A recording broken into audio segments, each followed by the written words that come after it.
Now, going on to the business blunder of the day, you have MGM Cybersecurity incident. The costs have come in, and the costs are around $100 million. Now, the third quarter cybersecurity attack, which MGM Resorts revealed last month, it said it had been contained and will cost about $100 million. The losses will appear in the adjusted property EBITDA for the Las Vegas Strip resorts and regional operations. This according to MGM Resorts.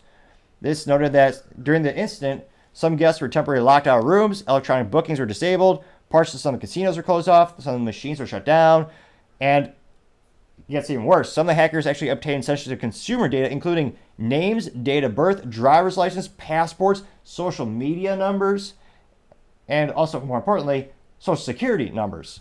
Now, it looks like MGM did follow the FBI guidance and refused to pay the ransom to their credit, which, of course, is what is the not just the moral thing to do, but the prudent business decision to do. Because, of course, as any hacker would tell you, if you pay the ransom, you just gave a big signal that says, not only am I good for your business, you being a hacker, or specifically an unethical hacker, it's one of those things where you have just shown the world you are willing to pay for that, and they will go after you with double the effort. Also, usually more often than not, they're still in your environment. So even though they give you the key for that specific piece of ransomware, they're just going to ramp up something else. So not the prudent business decision to actually just pay it, because again, it's going to happen again and again and again, which is why when you see a lot of these articles about cybersecurity incidents, a lot of the times you're seeing the same victims. They're just seeing the same businesses that are getting attacked again and again because they keep paying. So, and also one of the biggest things, if you're in IT, test your backups of your data. And if you're not in IT, just a simple idea is if you have your smartphone, you have pictures on it, save your pictures to the cloud, but also save it to a USB drive or put it on an external hard drive. It's as simple as that. So when your phone gets infected, you don't care if it's locked, you just get a new phone and you have your pictures on that hard drive, get it there. Very simple analogy to try to put it into a kind of an everyday life example. Now, it looks like that, quote, while the company experienced impacts to occupancy due to the availability of bookings to the company's website and mobile applications, it was mostly contained to the month of September, which was 88% compared to 93% a prior year before. So that's good. It doesn't look like it was too detrimental in terms of, heaven forbid, if it was like a 50% drop in attendance, that'd be a huge fiscal impact, bigger than the one we're seeing here. Now, they continue to say, quote, MGM Resorts said, quote, the company is further forecasting occupancy at 93% in October compared to 94% in the prior year period, and to fully rebound in November for the Las Vegas Strip resorts, unquote. So it looks like, thankfully, they've been able to contain the situation, and they're back up on their feet.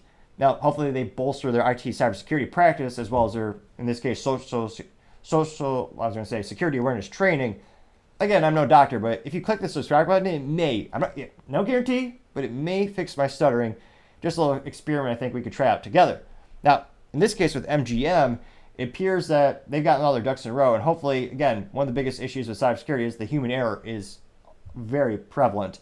And in this case, with the current data we have, it's all stemmed from someone actually, a malicious actor looked on LinkedIn, they noticed this specific person worked at the MGM, they called the MGM help desk, said, hey, I'm that person, give me credentials.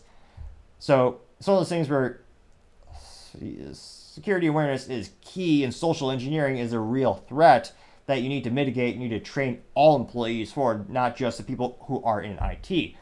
So hopefully they roll out those trainings, they get some extra cybersecurity tools as well, and they're not hit again. But again, when you have such a business that is dedicated and is built upon IT, nowadays casinos are basically a giant data center with how many cameras they have, all the analytics they're running. To have such a company dependent on IT, have a security incident that actually shuts down their ability to make a living. And again, $100 million just vanished. That's how much money they lost to this incident. That certainly has to be the business blunder of the day. Thank you again, everyone, for taking the time to tune in today. I know it's ambitious, trying to get to 4,000 subscribers by the end of October. So if you can click that button, I would greatly appreciate it. Also, the comments are greatly appreciated, even if it's a critique. I appreciate that because that's how I want to make the show better and better together. Also, a like click does help the channel out as well. And apparently with the YouTube algorithm, perhaps that'll help the videos get shared more and more. But also, equally as important, don't forget to please take the time to tell your family, tell your friends, tell your coworkers, heck, tell your enemies, tell anyone and everyone. Just stay safe and fight the good fight.